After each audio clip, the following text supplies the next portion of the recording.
آج ہم اگر دیکھیں تو امت مسلمہ پسماندگی سے اور پستی سے نکلنے کے لیے جو اپنے اعتبار سے غور و خوف کر رہی ہے وہ یہ ہے کہ اگر ہمارے سیاسی حالات اچھے ہو گئے تو ہم بہتر ہو جائیں گے، ہم معاشی حالات سے بہتر ہو گئے تو ہمارے حالات بہتر ہو جائیں گے، اور اسی اعتبار سے ہم ہر زاویے سے سوچیں تو ہمارے اندر موجود کمیوں کو اگر ہم دور کر دیں اور خوبیوں کے عادی بن جائیں اور خوگر بن جائیں تو کامیابیاں بڑھ کر کے ہمارا استقبال کریں گی۔ سبحان اللہ۔ لیکن کبھی ہم نے یہ سوچنے کی کوشش نہیں کی کہ ماضی کے اندر اللہ عز و جل کے وہ برگزیدہ بندے جن کے پاس سچویشن یہ تھی کہ آدھی روٹی کھا کر گزارا کرتے، مٹی کے مکان کے اندر زندگی کے لمحات گزارتے، مٹی کے برتنوں کا استعمال کرتے، کوئی خاص سواریاں بھی ان کے پاس نہیں ہوتی، لیکن پھر بھی پوزیشن یہ تھی کہ پھٹے ہوئے لباس میں ملبوس ہونے کے باوجود جہاں کہیں سے گزر جاتے کامیابیاں بڑھ کر ان کا استقبال کرتی۔ سبحان وہ کیا چیز تھی ان کے پاس جس کی بنیاد پر کامیابیاں ان کا استقبال کرتی؟ وہ کیا چیز تھی ان کے پاس جن کی بنیاد پر دنیا کی دوسری قومیں ان کا خیر مقدم کرنے کے لیے بھی تیار ہوتی؟ اور وہ کون سی چیز ہمارے اندر نہیں ہے یا ہم سے جدا ہو گئی جس کی بنیاد پر آج تباہی اور بربادی ہمارے دروازوں پر دستک دیتی ہوئی نظر آتی ہے؟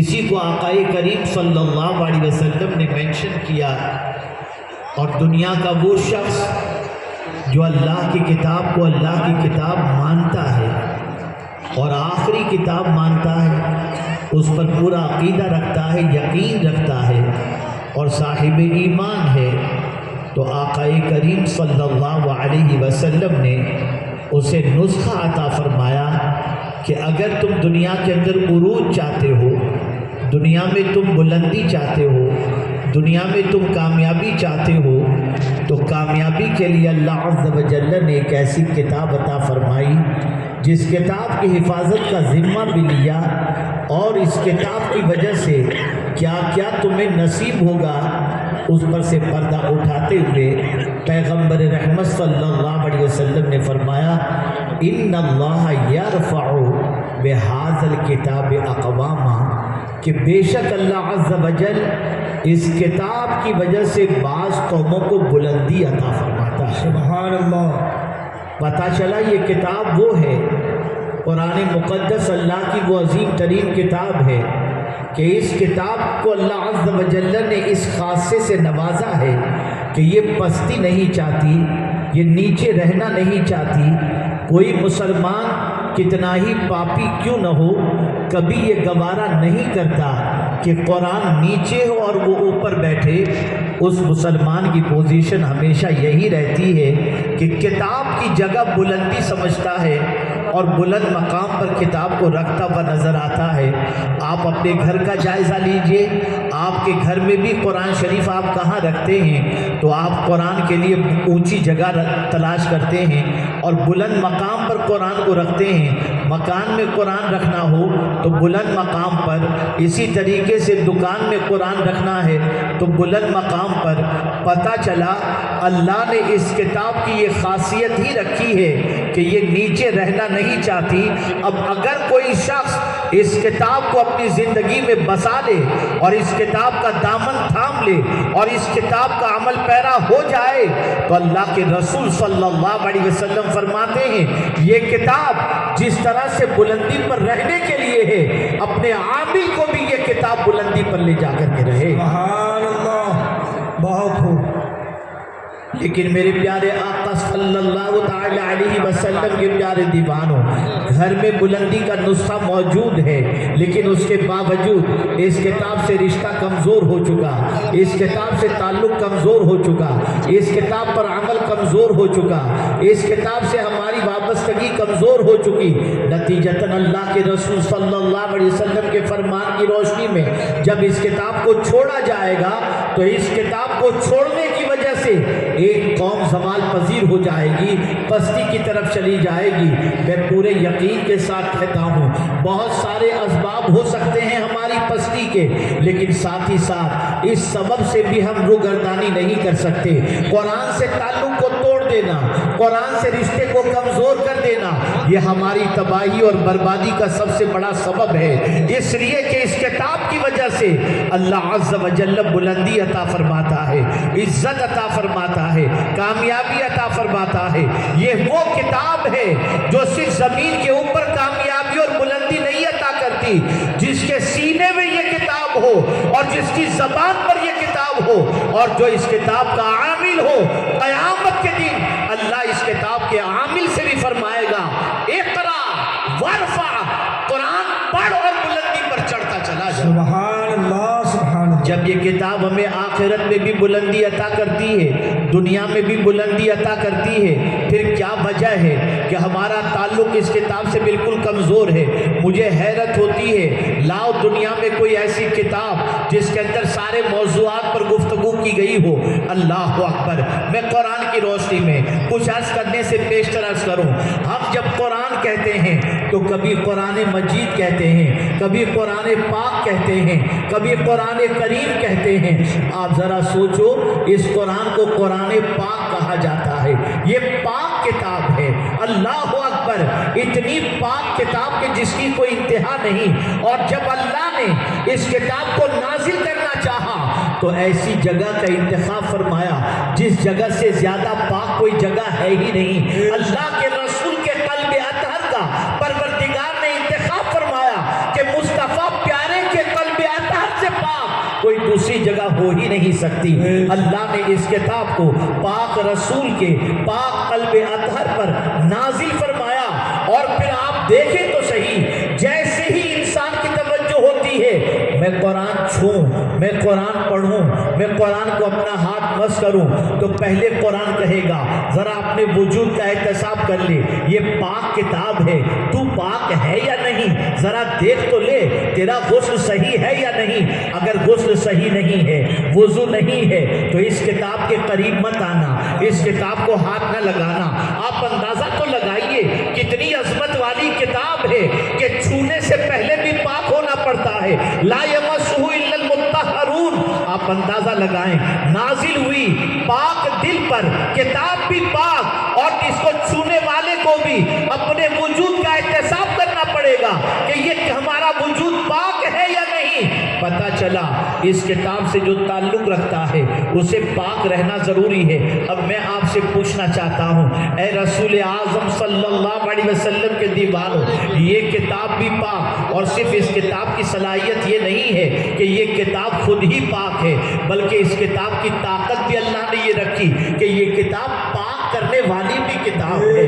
جب حضور صلی اللہ علیہ وسلم لوگوں کے دلوں کا تزکیہ کرتے تو ان کے سامنے قرآن کی تلاوت کرتے، اور تلاوت کے ذریعے لوگوں کے دلوں کو پاک کیا کرتے تھے۔ سبحان اللہ۔ یہ بڑی عظمت والی کتاب ہے، لیکن آج یہی کتاب ہمارے گھر میں گریہ وزاری کر رہی ہے، آج یہی کتاب ہمارے گھر کے اندر ماتم کر رہی ہے، آج یہی کتاب ہمارے گھر میں کھلنے کا انتظار کر رہی ہے، آج یہی کتاب ترس رہی ہے کہ کوئی مجھے کھولے اور کھول کر کے مجھے پڑھے۔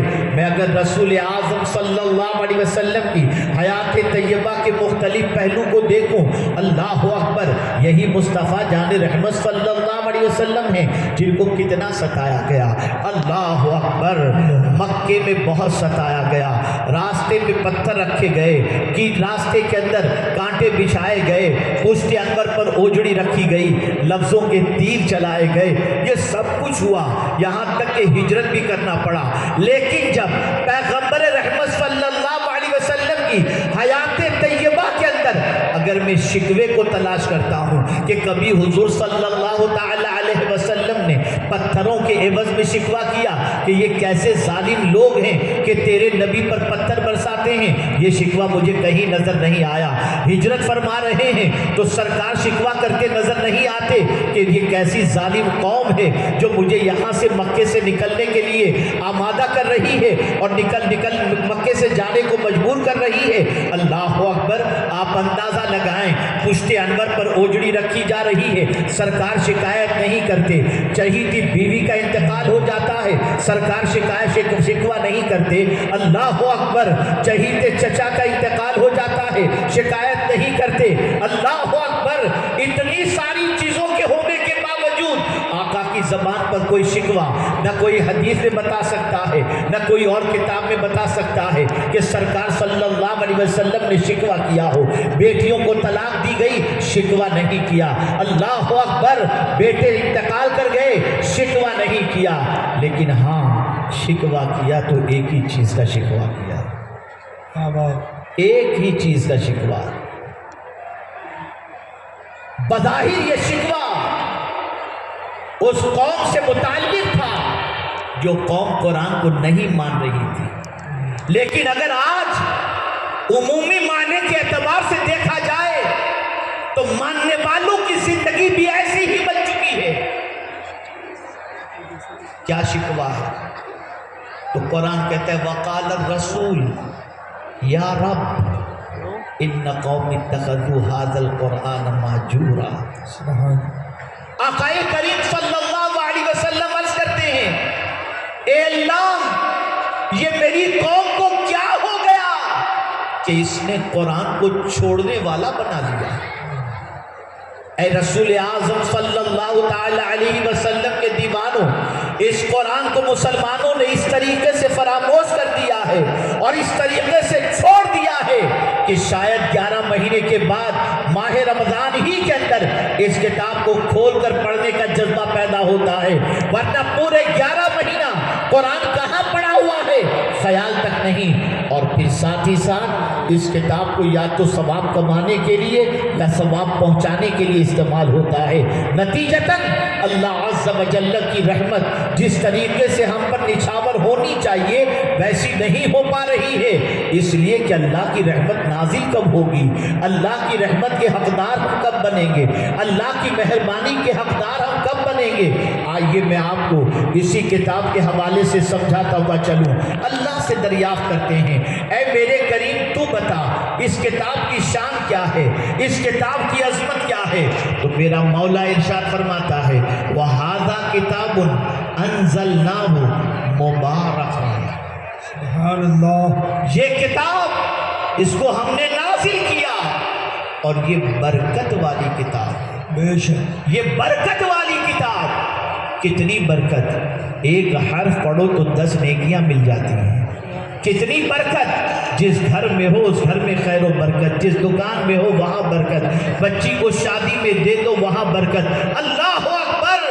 اور اگر یہ کتاب کسی مومن کے سینے کے اندر ہو تو اللہ تعالیٰ اس کے مرنے کے بعد قبر کے اندر بھی کشادگی پیدا فرما دیتا ہے۔ یہ برکت والی کتاب، ہر قسم کی برکت اس کے اندر رکھی ہے اللہ نے، ہر قسم کی برکت۔ لیکن یہ صرف برکت والی کتاب نہیں ہے بلکہ اس کی کچھ اور صفتیں بھی ہیں۔ آج کے دور کا مسلمان زمانے کے ستم ڈھانے کے باوجود اپنی اصلاح کے لیے تیار نہیں ہے۔ ہزارہ جلسے ہو رہے ہیں، ہزارہ اجتماعات ہو رہے ہیں اور ہر جمعہ کو خطیب جمعہ کے خطاب کے اندر اصلاح کرتے ہوئے نظر آتے ہیں، لیکن میں آپ سے پوچھنا چاہتا ہوں، صرف آپ سے جتنے میری نگاہوں کے سامنے اس وقت موجود ہیں، کتنے لوگ ہیں جن کی زندگیاں بدلی ہوئی، کتنوں نے اپنے آپ کو بدلنے کا ارادہ کیا ہے؟ ایک رسم کے طور پر بعض اوقات بعض حضرات حاضر ہو جاتے ہیں، یہ ضروری نہیں کہ سب ایسے ہی ہیں، بلکہ اکثروں کا ذہن یہ بھی ہوتا ہے کچھ سنیں گے عمل کریں گے اور زندگی بدلیں گے۔ لیکن آپ دیکھیں میکسیمم لوگوں کی پوزیشن کیا ہے؟ آتے ہیں، سنتے ہیں، جاتے ہیں، ختم، کوئی تبدیلی نہیں، کوئی فرق نہیں۔ وجہ کیا ہے؟ ہمارا مائنڈ پہلے سے سیٹ ہے ہی نہیں۔ ہم جلسوں میں آتے ہیں بھیڑ بڑھانے کے لیے، وقت گزارنے کے لیے، تھوڑا سا ثواب کمانے کے لیے، بدلنے کی نیت نہیں ہوتی کہ ہم جائیں کچھ سنیں سیکھیں اور سیکھ تبدیل کر کے اپنی زندگی کو بدلیں۔ حضرت فضیل بن عیاض رضی اللہ المولا تبارک و تعالی عنہ ایک مجلس وعظ میں جانا چاہتے تھے۔ اپنی والدہ ماجدہ سے انہوں نے کہا، امی جان بہت بڑے خطیب آئے ہوئے، اگر آپ اجازت دو تو میں ان کی محفل وعظ میں جاؤں۔ ماں نے فوراً پوچھا، بیٹے مجلس وعظ میں جانے کا جو تم نے ارادہ کیا ہے تو جانے کی نیت کیا ہے، کس وجہ سے تم جانا چاہتے ہو؟ عرض کرتے سناؤ، بہت اچھے خطیب ہیں تو خطاب سننے کے لیے جا رہا ہوں اور کچھ مفید باتیں سنوں گا ان کی زبان سے۔ حضرت فضیل بن عیاض رضی اللہ تعالیٰ عنہ کی والدہ نے نصیحت فرمائی، ارشاد فرمایا، بیٹے اس نیت سے جاؤ کہ جو کچھ بھی اللہ اور اس کے رسول کے فرمان سنو گے اس پر تم عمل کرو گے۔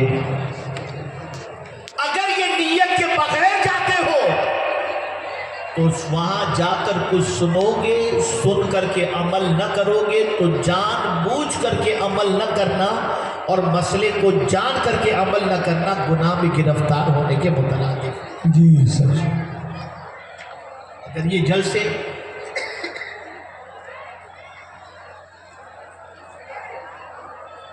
تحریک کی شکل اختیار کر لیتے، ہر آنے والا اپنی سوچ بنا کر کے آتا کہ میں جاؤں گا تو زندگی بدلوں گا، اللہ اور اس کے رسول کے ارشاد کے سانچے میں خود کو ڈھالنے کی کوشش کروں گا، تو آج ہمارے معاشرے سے برائیاں ختم ہو جاتی اور ہماری پہچان دنیا کے اندر ایک اچھے انسان کے ساتھ ہوتی ہوئی دکھائی دیتی۔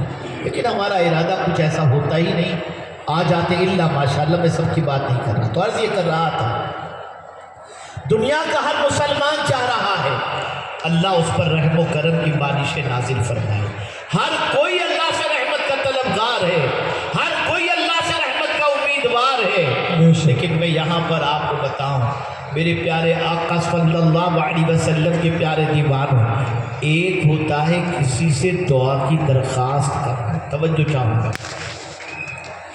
ایک ہوتا ہے کسی سے دعا کی درخواست کرنا اور ایک ہوتا ہے کچھ خدمت ایسی کر دو کہ خود بخود دعا نکل جائے، دونوں میں بڑا فرق ہے۔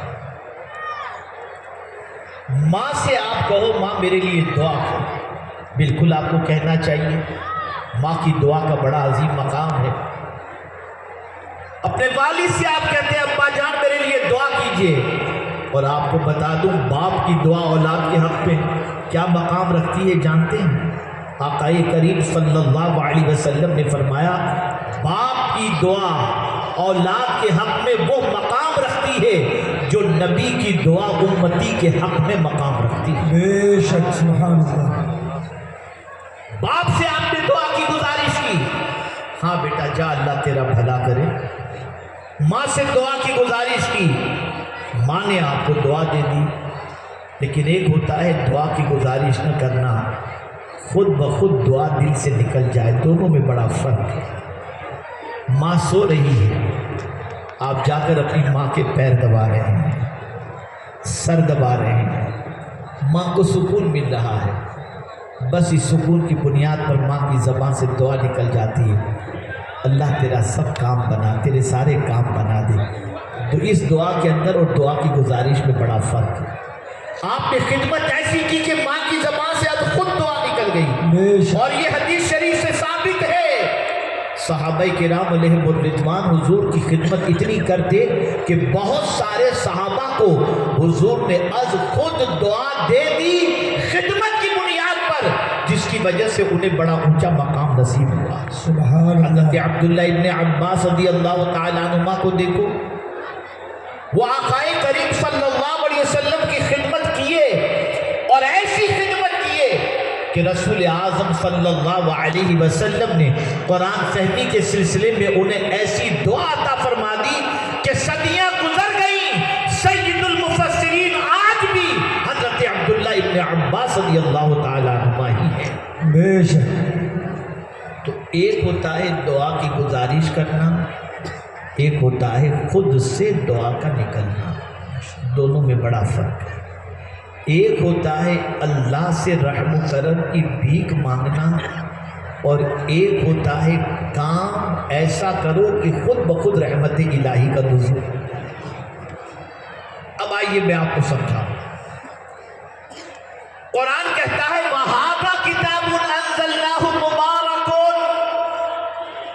یہ کتاب جس کو ہم نے نازل کی یہ برکت والی کتاب۔ اب آگے اس کتاب کا مقصد بیان کیا جا رہا ہے، فَاتَّبِعُوهُ،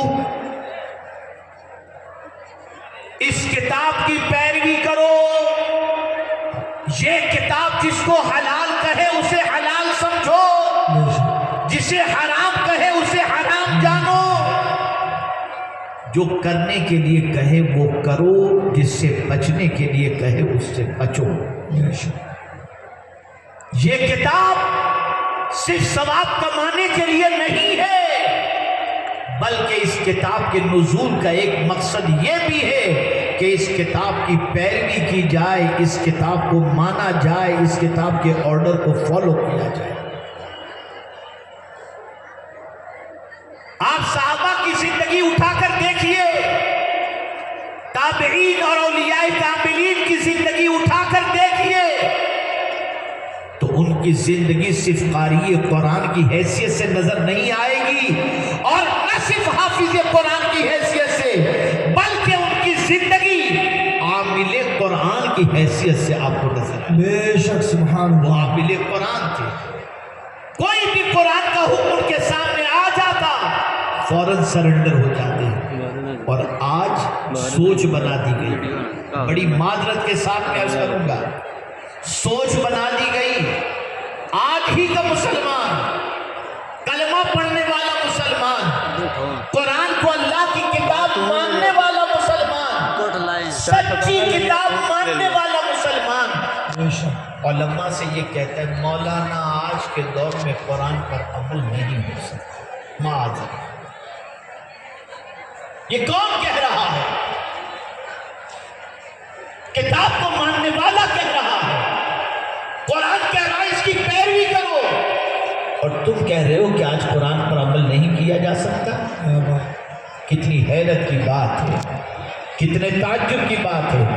رحم و کرم کا انتظار کرنے والی قوم، اسے چاہیے کہ اللہ کی کتاب پر عمل کرنے کا جذبہ اپنے اندر پیدا کرے۔ تو قرآن کہتا ہے وَهَذَا كِتَابٌ أَنزَلْنَاهُ مُبَارَكٌ فَاتَّبِعُوهُ، اس کتاب کی پیروی کرو، وَاتَّقُوا، اور اللہ سے ڈرو۔ مولا اگر تجھ سے ڈرے، ڈرنے کے معاملے کو بھی تھوڑا سا سمجھ لیں۔ بسا اوقات انسان تھوڑا بہت گناہوں سے بچ جاتا ہے اور اپنے آپ کو متقی تصور کرتا ہے۔ آئیے میں آپ کو بتاؤں تقویٰ کسے کہتے ہیں، گناہ سے بچنا کسے کہتے ہیں۔ ایک انسان گناہ کرنا تو چاہتا ہے، اس کے جسم میں طاقت بھی ہے، گناہ کرنے کی طاقت بھی ہے، لیکن اتنا پیسہ نہیں کہ وہ گناہ کر سکے۔ اس وجہ سے وہ گناہ سے بچتا ہے، اس گناہ سے بچنے پر وہ متقی نہیں کہلائے گا۔ ایک انسان کے پاس پیسہ بھی ہے، طاقت بھی ہے، پھر بھی وہ گناہ نہیں کرتا، اس وجہ سے کہ سوسائٹی میں میری عزت ہے، لوگوں کو پتہ چلے گا تو کیا ہوگا، اس وجہ سے وہ گناہ سے بچتا ہے۔ اس گناہ سے بچنے پر بھی اسے متقی نہیں کہا جائے گا، ثواب ضرور ملے گا۔ متقی کب کہلائے گا؟ گناہ کا سامان بھی موجود ہو، گناہ کی طاقت بھی موجود ہو، اور کوئی دیکھنے والا بھی نہ ہو۔ اس وقت وہ بندہ صرف میرے مولا سے ڈر کر اپنے آپ کو گناہ سے روکے، ایسے رکنے والے کو متقی کہا جاتا ہے۔ اور ایسے متقی کی پوزیشن یہ ہوتی ہے، وہ جو چاہتا ہے اللہ تعالیٰ اس کے سوال کو پورا فرما دیا کرتا ہے۔ تو قرآن کہتا ہے اللہ سے ڈرو۔ اب اگر کوئی شخص برکت والی کتاب سے برکت حاصل کر رہا ہے، برکت والی کتاب کو اس کی پیروی کر رہا ہے اور اللہ سے ڈر رہا ہے، تو اب اللہ فرماتا ہے میرے بندے تو مجھ سے رحم و کرم کی بھیک مانگ یا نہ مانگ، تو نے میری کتاب کی پیروی کی اور مجھ سے ڈرا، میں تجھ پر رحم و کرم کی بارشیں نازل کروں۔ یاد رکھیں، رحمان و رحیم اللہ کی ذات ہے، بے شک سب سے زیادہ مہربانی کرنے والا اللہ ہی ہے، اور اللہ کی عطا سے اس کے پیارے محبوب صلی اللہ علیہ وسلم رحمت للعالمین۔ ہمیں اللہ کی رحمت کی ضرورت ہے، اللہ سے رحم و کرم کی بھیک مانگتے ہیں، لیکن کام اللہ عز و جل کی پسند کے اور اس کے فرمان کے مطابق کرنے کے ہم نہیں کرتے، جس کی وجہ سے آج ہم پستی، تباہی اور بربادی کے اندر گرفتار ہیں۔ آپ ذرا سوچو، وہ لوگ جو اللہ سے رحم و کرم کی امید رکھتے ہیں، بچے بھی یہاں پر موجود ہیں، بچیاں بھی موجود ہیں، نوجوان بھی موجود ہیں، میرے پیارے آقا صلی اللہ تعالی علیہ وسلم کے پیارے دیوانوں، موبائل سب کے اٹھا کر کے دیکھ لیں، اور موبائل کے اندر کیا چیز ڈاؤن لوڈ کی گئی ہے وہ ہر نوجوان اللہ ماشاءاللہ جانتا ہے۔ اب تو سچویشن یہ ہے کہ راہ چلتے ہوئے ایئرپورٹ یا ایئر فون لگا کر کے کیا کیا سنتے ہوتے ہیں، نوجوان کیا سن رہے ہیں، بچے کیا سن رہے ہیں، بچیاں کیا سن رہی ہیں، اللہ ماشاءاللہ تقریباً لوگوں کے موبائل کے اندر گانے ڈاؤن لوڈ کیے ہوئے ملیں گے، لمبے سفر پر گانے سنتے ہوئے جا رہے ہیں، کار میں گانے چل رہے ہیں، گاڑیوں میں گانے چل رہے ہیں، ہر جگہ گانے، محفلوں میں گانے چل رہے ہیں، اور یہ چیز اتنی عام ہوتی چلی گئی جس کی کوئی انتہا نہیں۔ کہاں سے اللہ رحم و کرم کی بارشیں نازل فرمائے گا؟ سنو، کان اللہ نے سننے کے لیے دیے، کیا سنو جس کے سننے پر اللہ رحم و کرم کی بارشیں نازل فرمائے۔ یہاں بھی قدرت نے فرمایا کہ تم اگر مجھ سے نہیں مانگتے، چپ بھی رہو گے، تو بھی میں تم پر رحم و کرم کی بارشیں نازل کروں گا۔ وہ کون سی چیز ہے جس کے سننے پر اللہ رحم و کرم کی بارشیں نازل فرماتا ہے؟ تو قرآن کہتا ہے اذا قرئ القرآن فاستمعوا له وانصتوا لعلکم ترحمون۔ جب قرآن پڑھا جائے اسے سنو اور چپ رہو۔ قرآن پڑھا جائے، سنو اور اس کو سننے کے ساتھ ساتھ چپ رہو۔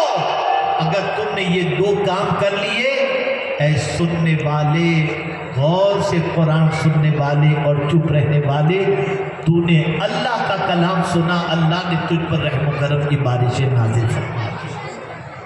آپ ذرا سوچو، ایک دور تھا قرآن سن کر لوگ روتے تھے، آج گانے سن کر رو رہے ہیں، غزلیں سن کر رو رہے ہیں، ایموشنل سین دیکھ کر کے رو رہے ہیں۔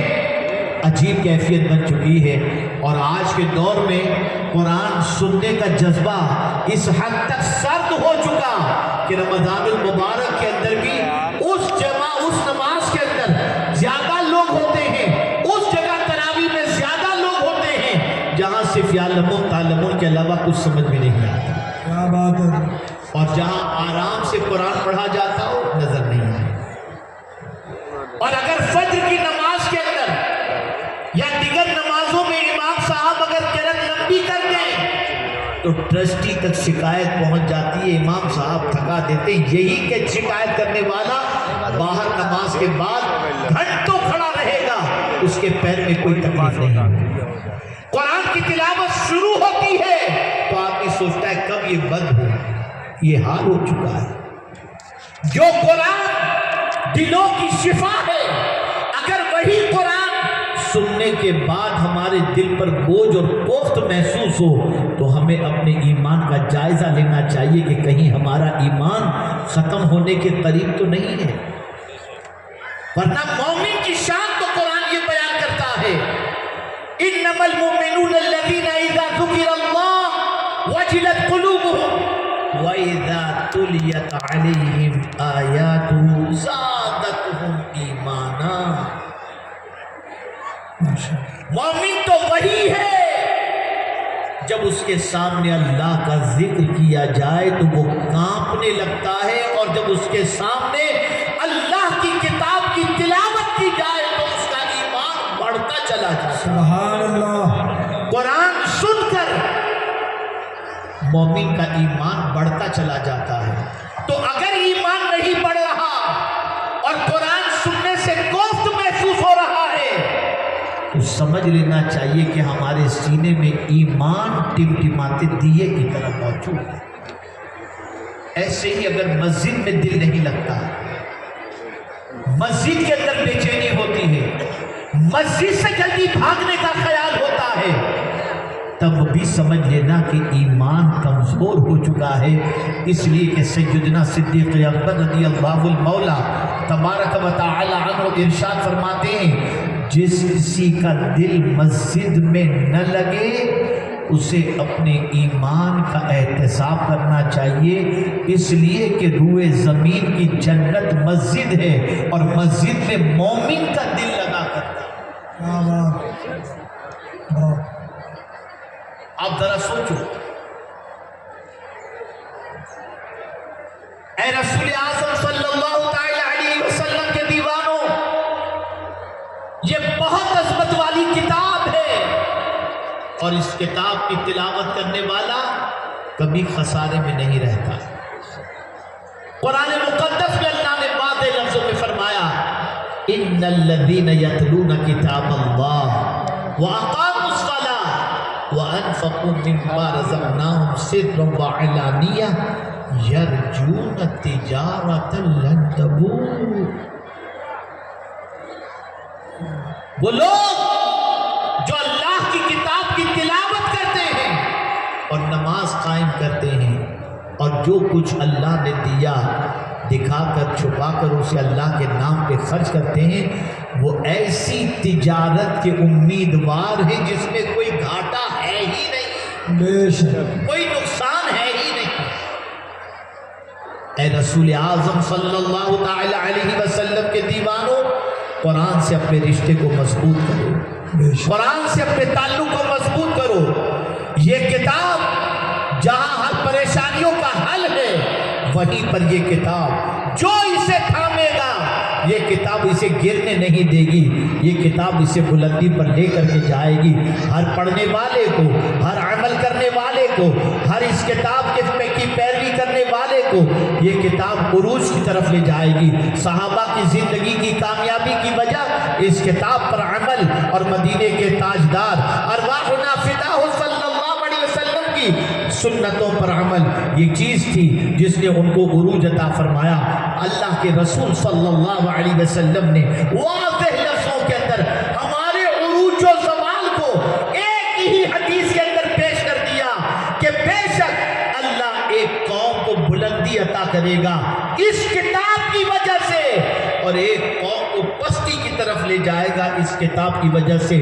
جو اس کتاب کو تھامے گا یہ کتاب بلندی پر لے جائے گی، اور جو اس کتاب کو چھوڑے گا پستی کی طرف چلا جائے گا۔ بے شک، سچ، ہم نے اس کتاب کو چھوڑ دیا۔ آپ کیا سمجھتے ہیں؟ اینزائٹی کے دور کے اندر، ڈپریشن کے دور کے اندر، پریشانی کے دور کے اندر، اضطراب کے دور کے اندر کون سی چیز ہے جو ہمارے دل کو بہلا سکتی ہے؟ آپ نے کبھی محسوس کیا؟ آج کے دور کا مسلمان جہاں ڈپریشن ہوا، کوئی سگریٹ پی رہا ہے، کوئی شراب پی رہا ہے، کوئی نشہ کر رہا ہے، کوئی ہل اسٹیشن پہ جا رہا ہے، کوئی کہاں جا رہا ہے۔ لیکن میں پوچھنا چاہتا ہوں، کیا حضور صلی اللہ تعالی علیہ وسلم جتنی مصیبتوں سے گزرے اور آزمائش کے جن مرحلوں سے گزرے، کیا ہمارے اوپر ایسی آزمائش آئی؟ نہیں۔ اب میں حضور صلی اللہ علیہ وسلم کی بارگاہ میں عرض کروں کہ یا رسول اللہ صلی اللہ تعالی علیہ وسلم، کبھی آپ کے غار ثور کا معاملہ یاد آتا ہے، کبھی طائف کا سفر یاد آتا ہے، کبھی حرم مکہ کے قریب آپ کو چادروں کے ذریعے گھسیٹنے کا معاملہ نگاہوں کے سامنے آتا ہے۔ سرکار اتنے ٹینشن کے اندر، شام ابی طالب کے اندر 3 سال کا سوشل بائیکاٹ کا منظر ہمیں یاد آتا ہے۔ سرکار جب اتنے ٹینشن والی چیز تھی اور ماحول تھا تو آپ کے دل کو بہلانے کے لیے آپ کے پاس کون سی چیز تھی؟ تو حضور کی دعا ہمیں بتا رہی ہے کہ آقا کریم صلی اللہ علیہ وسلم اللہ کی بارگاہ میں دعا کرتے، اللہم اجعل القرآن ربیع قلبی، اے اللہ قرآن کو میرے دل کی بہار بنا دے۔ یہ قرآن دل کی بہار ہے۔ میں پورے یقین کے ساتھ کہتا ہوں، زندگی میں کبھی کوئی پریشانی آ جائے، مصیبت آ جائے، دل بیٹھنے لگے، طبیعت بے چین ہو جائے، نہ سگریٹ پیو، نہ اور کسی چیز کی طرف توجہ دو، وضو کرو، قرآن شریف کھول کر پڑھنا شروع کرو۔ آدھا پارہ بھی نہیں پڑھو گے، آپ کے دل کو قرار نصیب ہو جائے، سکون کی دولت نصیب ہو جائے۔ یہ عظیم کتاب ہے، یہ عظیم کتاب۔ اس کتاب سے اپنے رشتے کو مضبوط کرو، اس کتاب سے اپنے تعلق کو مضبوط کرو۔ اور بسا اوقات تو اپنی قوم کی اس اعتبار سے بدحالی کو جب میں محسوس کرتا ہوں تو بڑا تعجب ہوتا ہے کہ جو قوم قرآن کو مانتی بھی ہو لیکن قرآن پڑھنا ہی نہ جانتی ہو، وہ قوم اس طریقے سے سکون کی دولت حاصل کر سکے گی؟ آج ہندوستان کے اندر صحیح معنوں میں تجوید کے ساتھ اتنے کروڑ مسلمان ہوتے ہوئے بھی اگر آپ جائزہ لیں تو میں پورے یقین کے ساتھ کہہ سکتا ہوں 80 سے 90% مسلمان قرآن صحیح طور پر پڑھنا نہیں جانتے۔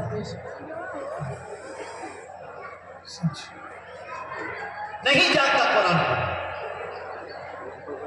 اپنے بچوں کو بھی قرآن پڑھنا نہیں سکھاتا۔ وہ سمجھتا ہے بس یہ کتاب ہے، یہ کتاب نہیں ہے، یہ اتنی عظمت والی کتاب ہے کہ اس کتاب کو تھامنے والے کو یہ کتاب بلندی عطا کرتی ہے۔ یہ کتاب ہر ایک کا یقین ہے، ہر ایک کا ایمان ہے۔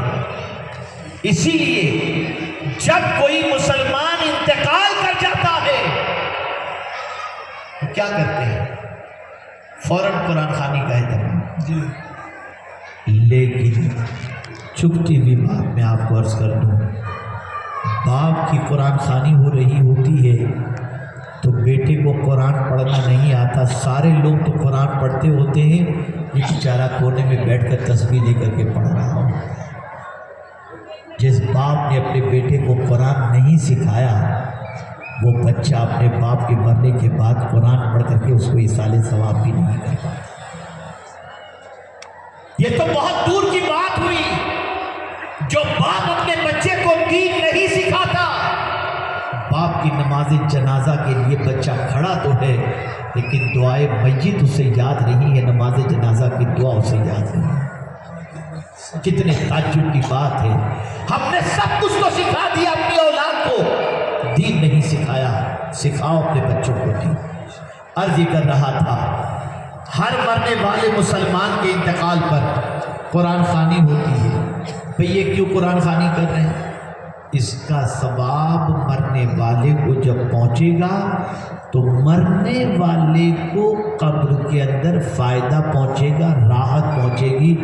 بس تھوڑی سی سوچ درست کر لو، اتنا عقیدہ تو ہے کہ یہ کتاب مرنے والے کو فائدہ پہنچاتی ہے، بس اب تھوڑی سی سوچ بنا لو کہ یہ کتاب زندوں کو بھی فائدہ پہنچاتی ہے، زندوں کو بھی فائدہ پہنچاتی ہے۔ پڑھو اس کتاب کو، اس کتاب سے تعلق کو مضبوط کرو۔ اور ایک آخری بات، چونکہ میری بہنیں بھی یہاں پر موجود ہیں، ان کی سماعتوں کے حوالے کر دوں۔ ام المؤمنین حضرت عائشہ صدیقہ رضی اللہ تعالی عنہا ہر ہفتے مئی کے تشریف لے جاتی اور آقا کریم صلی اللہ علیہ وسلم ہر ہفتے انہیں بھیجا کرتے، ٹائم پر جاتی، ٹائم پر واپس آ جاتی۔ ایک روز گئی تھی ٹائم پر، لیکن واپس آنے میں کافی تاخیر ہو گئی۔ رحمت عالم صلی اللہ علیہ وسلم بے چین ٹہل رہے ہیں کہ کیا وجہ ہے کہ آج حمیرہ نہیں آئی، کافی تاخیر ہو گئی۔ کافی دیر کے بعد جب وہ تشریف لائیں تو سرکار صلی اللہ علیہ وسلم نے فرمایا، حمیرہ کیا بات ہے، آج تاخیر ہو گئی؟ عرض کرتی حضور معمول کے مطابق میں گھر سے اسی وقت نکلی تھی جس وقت ہمیشہ نکلا کرتی ہوں، لیکن جب میں آ رہی تھی تو مسجد نبوی شریف سے کسی قرآن پڑھنے والے کی آواز آئی، اور وہ قرآن اس طریقے سے پڑھ رہے تھے کہ میرے قدم وہیں جم گئے، اور میں قرآن سننے میں اتنی ڈوب گئی کہ وقت کا مجھے خیال ہی نہیں۔ آقا کریم صلی اللہ علیہ وسلم نے فرمایا، بتاؤ کون تھے وہ قرآن پڑھنے والے؟ انہوں نے عرض کیا، سرکار میں تو نہیں جانتی کون تھے، لیکن پڑھتے بڑا زبردست تھے، پتہ لگایا تو حضرت سالم تھے جو قرآن کی تلاوت کر رہے تھے۔ ایک وہ دور تھا کہ امہات المؤمنین قرآن سننے میں اتنا ڈوب جاتی تھی کہ ٹائم کا بھی خیال نہیں رہتا تھا، اور آج ہماری بہنیں سیریل میں اور گانوں میں اتنا ڈوب جاتی ہیں کہ بچہ بھوکا بلکتے بلکتے بلکتے روتے روتے سو جاتا ہے اور انہیں اس کا خیال تک نہیں رہتا۔ قرآن سننے کی عادت بناؤ، قرآن پڑھنے کی عادت بناؤ۔ جس گھر کے اندر قرآن ہو اور اس گھر میں قرآن کی تلاوت نہ ہوتی ہو، سرکار نے اس گھر کو قبرستان فرمایا ہے، قبرستان۔ اللہ کی کتاب سے اپنے تعلق کو مضبوط کرو، اللہ کی کتاب کی تلاوت کرو، اور اللہ کی کتاب کے دامن کو تھام لو، رسول رحمت صلی اللہ علیہ وسلم کے دامن کو تھام لو۔ یہ کتاب اپنے تھامنے والے کو صرف یہی نہیں کہ ثواب عطا کرتی ہے، بلکہ یہ کتاب اپنے تھامنے والے کو بلندی عطا کرتی ہے، اتنی بلندی کہ دنیا کی بلندی سے لے کر آخرت کی بلندی تک یہ کتاب لے کر کے جاتی ہے۔ اے رسول اعظم صلی اللہ علیہ وسلم کے دیوانوں، یہ کتاب زمین کے اوپر بھی کام آتی ہے، زمین کے اندر بھی کام آتی ہے، اور میدان محشر میں بھی کام آتی ہے۔ اس لیے آج اس عزم کے ساتھ یہاں سے اٹھو کہ روزانہ انشاءاللہ العظیم تھوڑی ہی دیر سے ہی ہم ضرور قرآن شریف کی تلاوت کریں گے، پھر آپ دیکھیں آپ کے قلب میں بہار بھی ہوگی، زندگی پرسکون بھی ہوگی، اور رب قدیر جل جلالہ کی رحمتوں کا نزول بھی ہوگا۔ اللہ رب العزت جل جلالہ آقا کریم رؤوف الرحیم علیہ التحیۃ والتسلیم کے صدق و طفیل مجھے آپ کو سب کو اللہ کی کتاب سے اپنے رشتے کو مضبوط کرنے کی توفیق نصیب فرمائے، اور پروردگار اس کتاب کے ذریعے پوری دنیا کے مسلمانوں کو عروج عطا فرمائے اور زوال سے بچائے۔ وما علینا الا البلاغ المبین۔ السلام علیکم ورحمۃ